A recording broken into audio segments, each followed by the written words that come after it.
"Dad, please don't come to Jason's wedding. It's better if you stay home." My father's voice cut through the living room that evening, cold and final. I froze on the staircase, accidentally overhearing this conversation. Grandpa Henry, a 78-year-old man sitting in his worn favorite armchair, slumped forward as if someone had just punched him in the chest. "But it's my grandson's wedding." Grandpa's voice trembled, barely audible. "Exactly. My mother." Patricia interjected sharply. "And we don't want you embarrassing us in front of Emily's family. The Thompsons are people of standing. Do you understand? I'm your father, and I'm trying to build a legacy for my children." Dad roared. "I can't have you making us look bad in front of them. You'll stay home." End of discussion. If you're watching this, hit subscribe and let me know where you're watching from, because what happened next completely changed our family's life. And I guarantee you won't believe it. My name is Sarah Mitchell. I'm 29, a freelance writer living in Portland, Oregon. This story started 3 weeks before my brother's wedding. Jason, 26, works in marketing and was about to marry Emily Thompson, daughter of one of the city's most prominent attorneys. But to understand why my parents could say such cruel things to my grandfather, I need to tell you about our family. My father, Richard Mitchell, owns a small to medium real estate development company. He's always been proud of his success, constantly saying he built everything with his own hands. But the truth few people know is that 15 years ago, when Dad was drowning in debt after a failed project, Grandpa tried his best to help by mortgaging his small house to lend Dad $15,000. For a retired electronics technician living on Social Security, that was everything. But Dad still resented him because it wasn't enough. Dad once screamed in Grandpa's face, "Only $15,000. Other people lend their kids hundreds of thousands. You're the worst father a man could have." I still remember Grandpa trembling, unable to speak. I was 14, standing behind my bedroom door, tears streaming down my face. And my mother, Patricia, she always believed Grandpa favored me over Jason. The reality was simple. I was the only one in the family who cared about him. Every week, I visited Grandpa at least twice, bringing him food he liked, sitting and listening to stories about working at Boeing for 35 years. Jason, he only called when he needed someone to dog it or when he needed money to go out with friends. But in Mom's eyes, Grandpa's affection for me was unfair. Every time he gave me a birthday gift, even just an old book or a scarf he'd knitted himself, Mom would grumble, "Why doesn't Dad give Jason something like that?" I tried explaining countless times. No one listened. Then came Jason's wedding preparations, an elaborate affair with over 200 guests at the Sentinel Hotel, tables at $150 per person. Emily's family was powerful. Her father was a senior partner at Portland's biggest law firm. Her mother, a professor at Portland State University. They were the type of family my parents desperately wanted to break into. And Grandpa Henry, a burden, an embarrassment. 3 weeks before his wedding, the tension at home escalated. Mom started mentioning the problem of where Grandpa would sit. "We can't have Dad at the main family table," Mom said one evening as we discussed the seating chart. "He won't know how to behave around people like the Thompsons." "What are you saying?" I couldn't believe my ears. Grandpa is Jason's grandfather. "Sarah, you don't understand the social dynamics here." Jason chimed in, sounding as arrogant as our parents. "Emily's parents will judge us on everything. Grandpa Henry in that ratty suit from the 1990s. How will that make us look?" I stared at my brother like he was a stranger. "Jason, that's Grandpa. He mortgaged his house to help Dad when he went bankrupt. That's between Dad and him, not me." My blood boiled, but before I could respond, Dad cut in. "Sarah, go to your room. This is an adult conversation. I'm 29 years old. I have a master's degree. I'm financially independent, but in their eyes, I'm still the child who doesn't understand." The following week, I witnessed Mom accidentally not sending Grandpa an invitation, while distant relatives all received theirs. When he asked about it, Mom said, "Oh, you live here with us. You don't need a separate invitation." But I knew the truth. They were deliberately hurting him. Then came Thanksgiving, 2 weeks before the wedding. The whole family gathered at my parents' house, a sprawling 3,500-foot home in West Hills that Dad had recently purchased after a successful deal.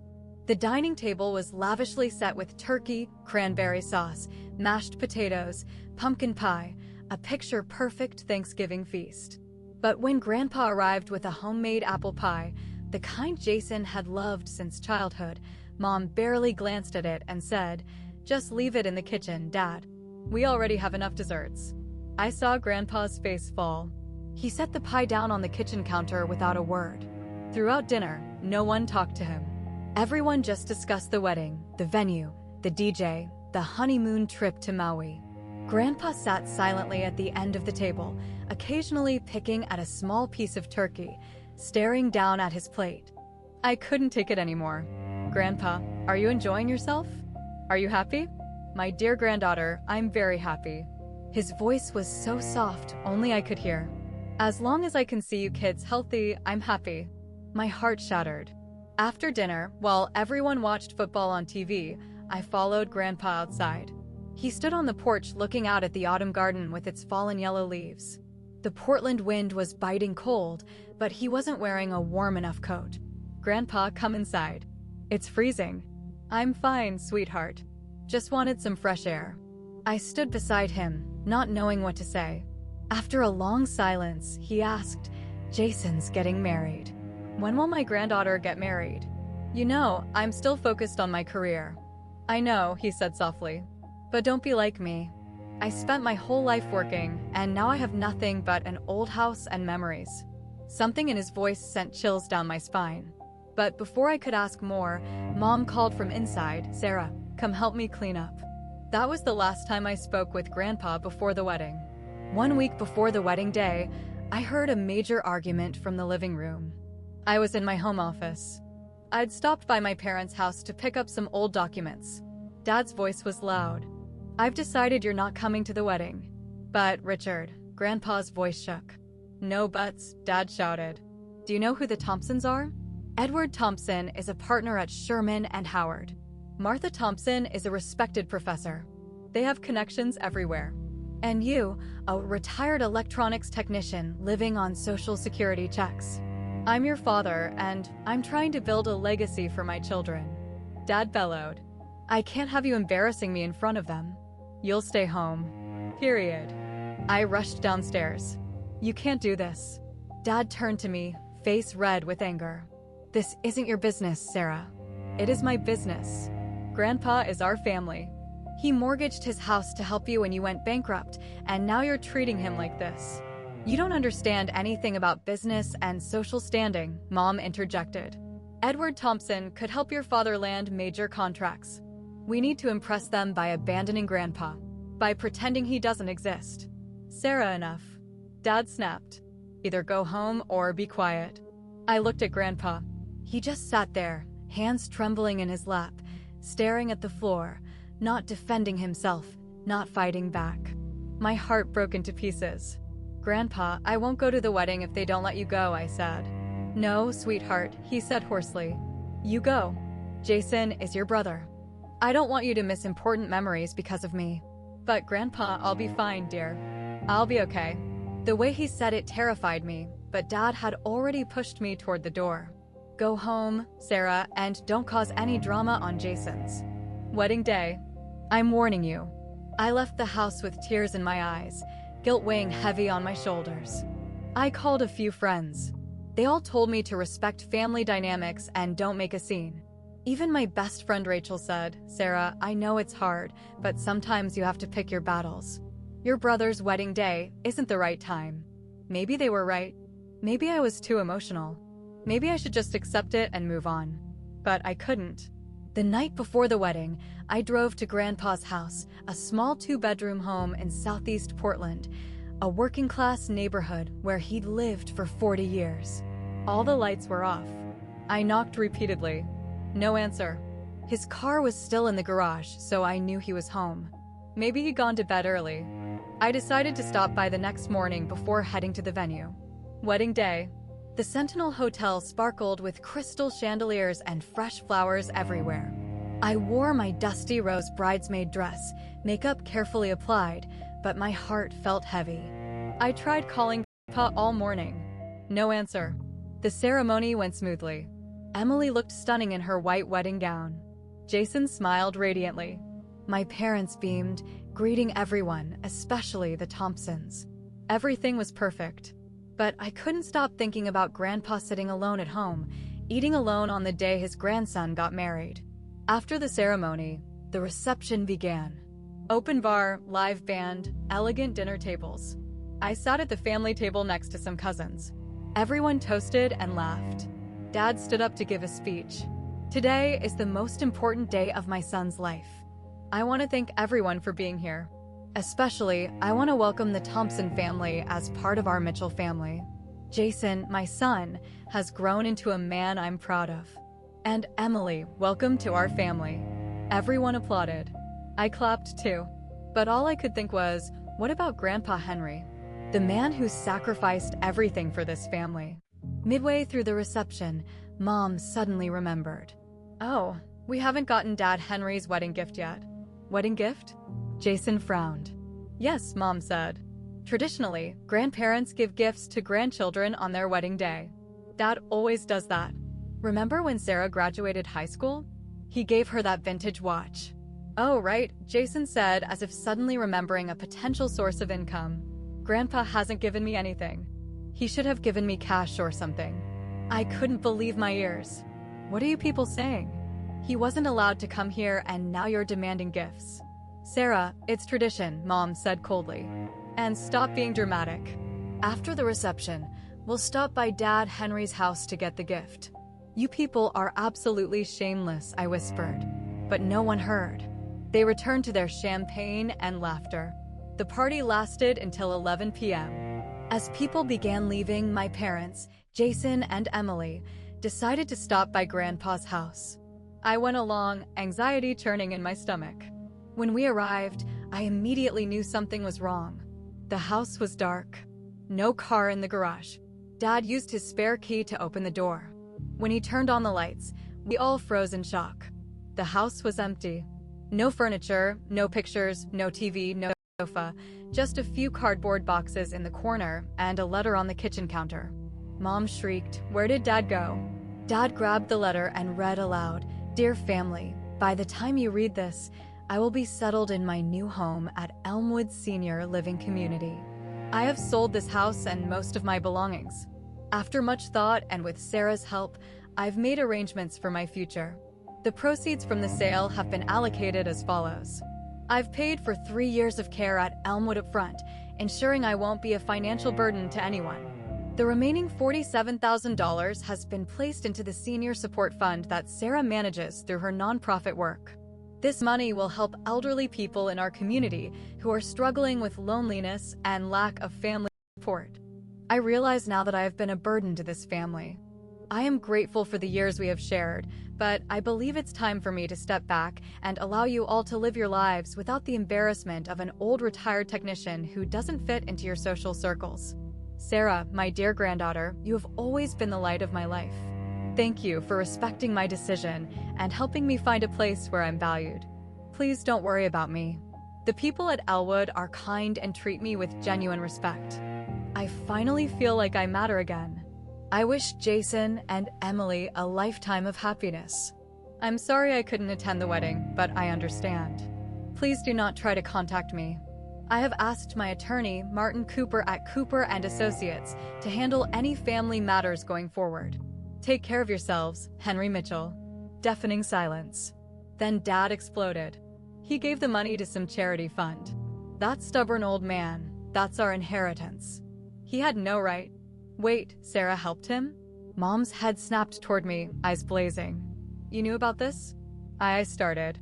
You helped him steal from this family? Dad roared. He didn't steal anything? I shouted back. It was his house, his money. And yes, I helped him set up the fund because I actually care about what he wants. $47,000. Jason's voice was shrill. That could have been my down payment on a house. How could you let him throw it away on some random old people? I looked at them feeling rage and disgusted to my core. Is money all you care about? Grandpa just left the house he lived in for 40 years.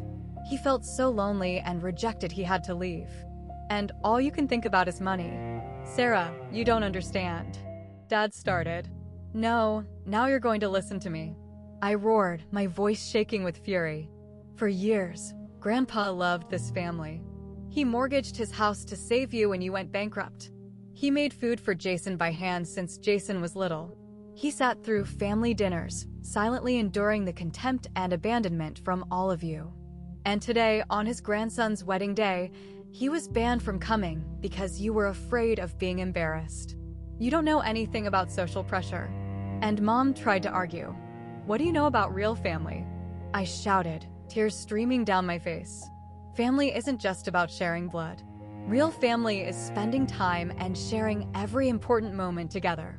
It's caring for each other unconditionally. Grandpa gave you that.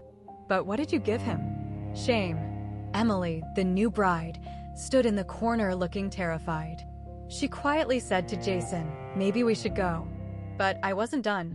And Jason, you know what? You only called Grandpa when you needed money, needed him to dog it, or needed someone to fix your old laptop. Did you ever ask him about his life? Did you know he worked at Boeing for 35 years, helping build airplanes that millions of people fly on? Did you know he lost his wife, our grandmother, to cancer when you were only 5 and he raised Dad alone? No, you didn't. Because you never cared. Jason bristled. Well, you're not perfect either. I'm not perfect, but at least I visited him. I was the only one in this house who did. Dad stepped forward, pointing at my face. All right, enough, Sarah. We'll call this lawyer Cooper and demand the old man come back. We're family. We'll have a meeting. And no, I screamed. You will not harass him anymore. He made himself clear. He wants boundaries, and I'll make sure you respect that. What are you going to do? Mom sneered. I'm going to see him. I'm going to make sure he's okay. As for you people, I looked at each of them, my gaze ice cold. You should be ashamed of yourselves. You lost a wonderful man because of your greed and arrogance. And I hope you have to live with that every single day. I turned and walked out of that empty house, leaving them standing there in silence and shock. The next day, I found Elmwood Senior Living Community, a well-maintained care facility in Beaverton with manicured gardens and a welcoming entrance. When I walked in, I was immediately struck by the atmosphere. Unlike the sterile institutional feel I'd expected, Elmwood felt warm and homey. The receptionist, a woman in her 40s named Diana, smiled genuinely when I asked for Henry Mitchell. Oh, Mr. Henry, he's probably in the community room. Everyone loves him already. Let me take you there. As we walked through the halls, I noticed residents chatting in common areas, staff members stopping to have actual conversations with them, not just checking tasks off a list. We passed a sunroom where several elderly people were doing watercolor painting together, a nurse sitting with them and laughing at something one of them said. When we reached the community room, I saw Grandpa sitting at a table with 3 other residents playing cards. A staff member named Marcus, a young man probably in his late 20s, was teaching them a new game. Mr. Henry, you've got that poker face down, Marcus was saying, grinning. Nobody can tell what cards you've got.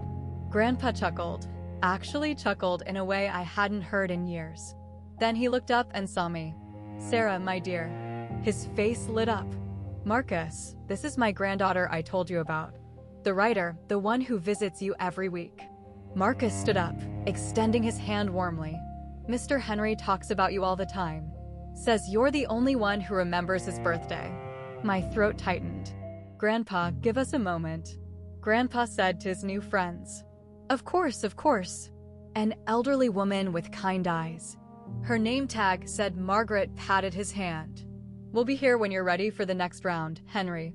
And you're still joining us for movie night tonight, right? Wouldn't miss it, Margaret. I watched them leave, then pulled up a chair next to Grandpa. We sat in silence for a moment. You're probably angry with me, he said softly. Angry? No, Grandpa.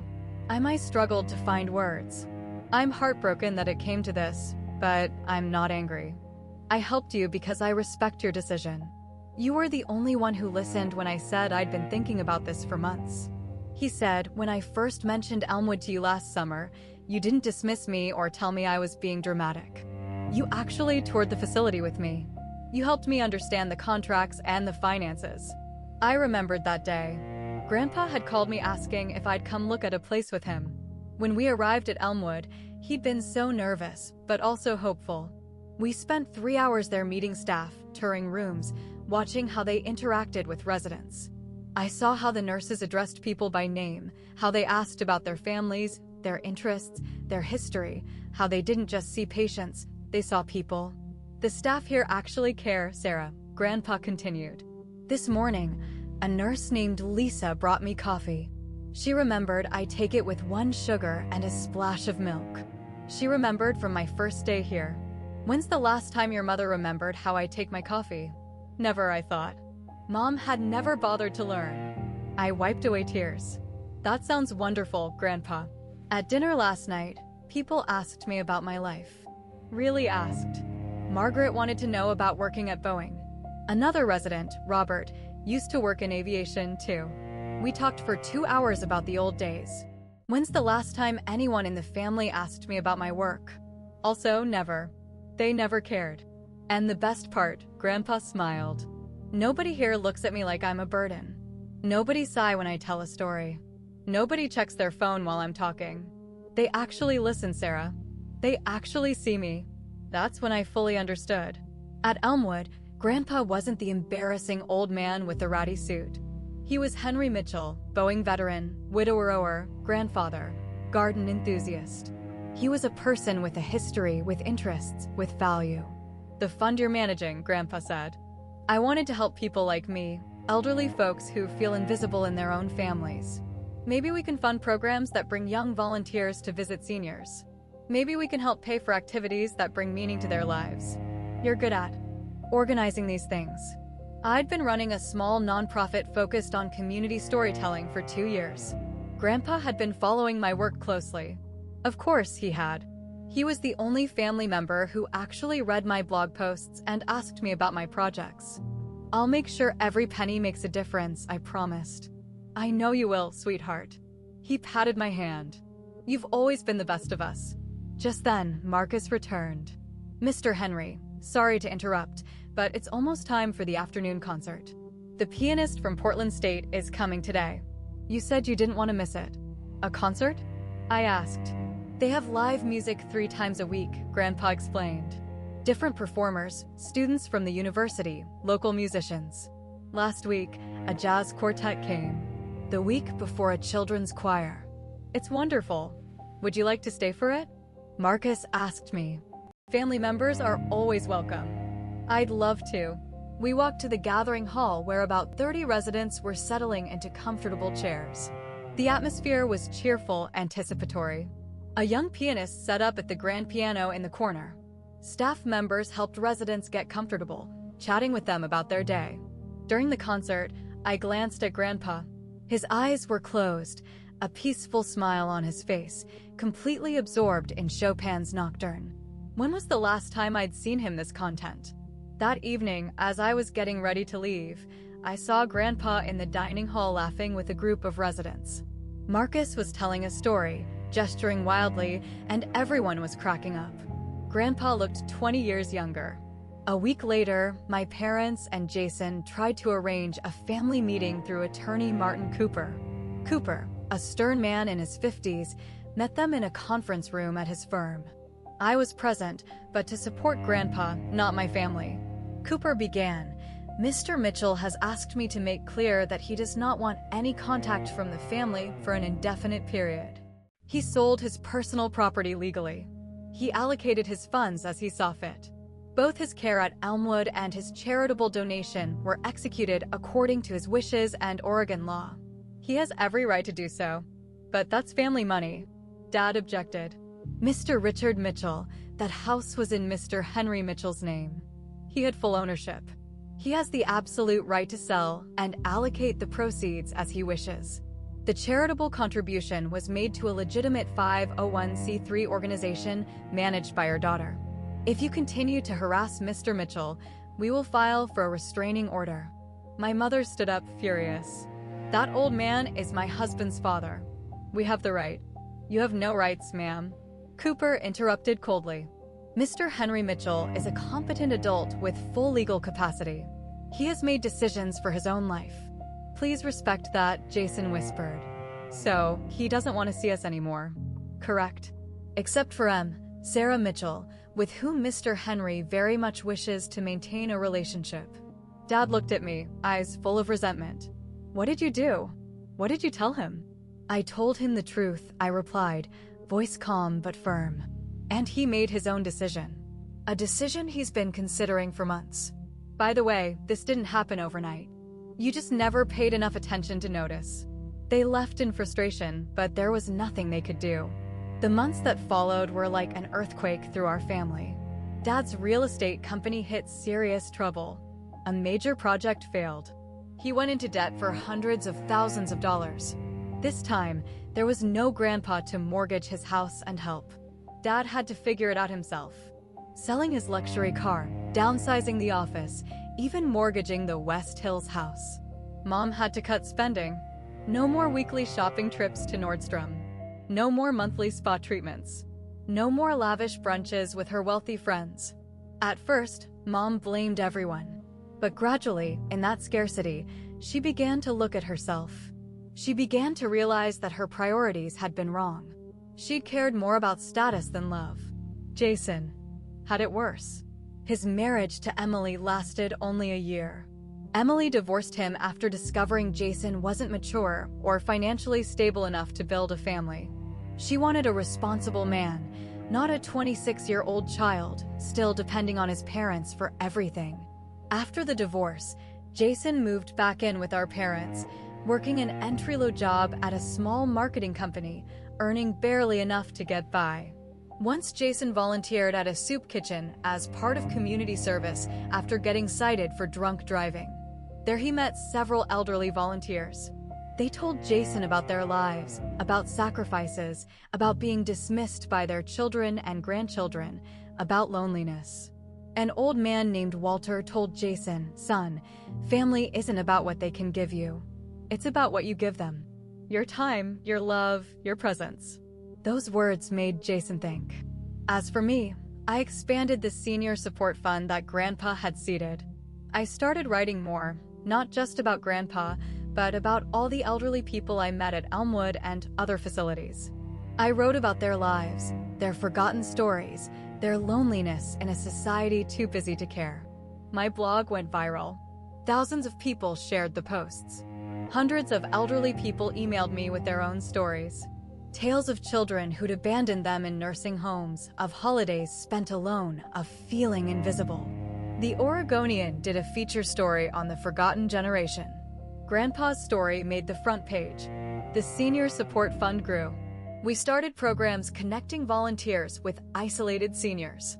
We funded activities at care facilities. We provided grants for elderly people who wanted to pursue hobbies or education but couldn't afford it. Every decision Grandpa and I made together. It was his money after all and his vision. And I visited him religiously. Twice a week I sat with him in the sunroom, in the garden, at concerts. I watched him thrive. He gained weight. The staff made sure he ate well. His eyes were brighter. He had a community. One day, I arrived to find Grandpa teaching a woodworking class in the craft room. 6 other residents were gathered around as he showed them how to sand a piece of pine.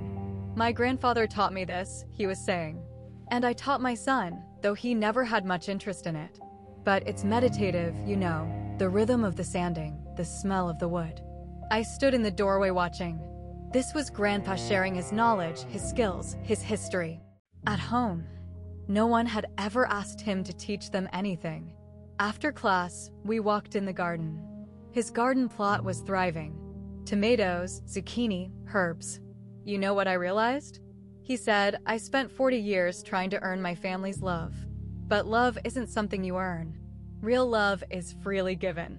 And these people here," he gestured around at Elmwood, "they give it freely, just as you always have, sweetheart." 2 years later, my family began to change slowly, painfully, but genuinely. Dad rebuilt his company from scratch with more humility. Mom joined support groups and learned to live more simply. And Jason started therapy. He began volunteering regularly at a senior center, not for core mandated hours, but because he wanted to. One day, 3 years after that wedding, Jason showed up at Elmwood. I was sitting with Grandpa in his room when Jason walked in holding a homemade apple pie. "Grandpa," Jason said, voice trembling. "I am sorry. I'm so sorry. I know I don't deserve forgiveness, but I needed you to know that I finally understand. I understand everything I took from you and never gave back." Grandpa looked at Jason for a long moment. Then he smiled. Not the sad smile I'd seen before, but a genuine one. "Come here, son." They hugged, both crying both. Jason started visiting monthly, then weekly. He brought his new girlfriend eventually, a kind woman who worked as a social worker. She and Grandpa talked for hours about elder care systems and how to improve them. Mom and Dad took longer, but eventually they came too. The first visit was awkward, full of apologies and tears. But Grandpa, in his wisdom and kindness, forgave them. Not because they deserved it, but because forgiveness freed him too. It wasn't a fairy tale ending. Some wounds take years to heal, but they were healing. The Senior Support Fund flourished. We helped over 200 elderly people in its first 3 years. We connected volunteers with isolated seniors. We funded art classes, music programs, garden projects at facilities across Oregon. And every success story I shared with Grandpa. You know what the best part is? He told me one day, sitting in his garden plot, hands dirty from planting spring bulbs. "These flowers won't bloom for months, but I'm planting them anyway because I have months ahead of me. I have time. And for the first time in years, I'm not afraid of that time. I'm excited about it." That's when I knew he'd made the right choice. He hadn't given up on life by moving to Elmwood. He'd reclaimed it. So, if you were in my situation, what would you do? Would you have the courage to confront your family, or would you stay silent to keep the peace? Leave a comment below and share your thoughts. If you enjoyed this story, don't forget to like and subscribe for more real-life stories. Thanks for watching, and remember, real family isn't about blood. It's about love and respect.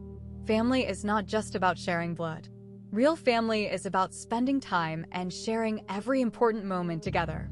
And sometimes family isn't the one you're born into. It's the one you choose, or the one that chooses to truly see you. I don't owe my family anything. I owe myself the truth.